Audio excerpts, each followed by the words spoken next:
Channel of Vadodara. Morva Hadaf ખાતે ધારાસભ્ય નિમિષાબેન સુથારની આગેવાનીમાં તિરંગા યાત્રા યોજાઈ હતી।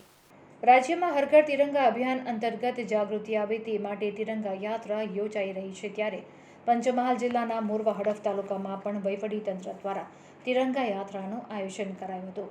આ તિરંગા યાત્રાને પ્રસ્થાન ધારાસભ્ય નિમિષાબેન સુથાર દ્વારા મોરવા હડફની પુષ્પદેવ વિદ્યાલય ખાતેથી કરવામાં આવ્યું હતું, જેમાં તાલુકાના તમામ વિભાગના અધિકારીઓ, કર્મચારીઓ તેમજ રાજકીય આગેવાનો સહિત મોટી સંખ્યામાં શાળાના વિદ્યાર્થીઓ જોડાયા હતા। આ તિરંગા યાત્રામાં સૌ કોઈ દેશભક્તિના ગીતો સાથે ઉત્સાહમાં તિરંગો લહેરાવતા જોવા મળ્યા હતા। યોજાયેલી તિરંગા યાત્રા પુષ્પદેવ વિદ્યાલયથી નીકળી મોરવા હડફના મુખ્ય માર્ગો પર ફરી મોરવા હડફ ગ્રામ પંચાયત કચેરી ખાતે પહોંચી હતી, જ્યાં તિરંગા યાત્રાની પૂર્ણાહુતિ કરાઈ હતી।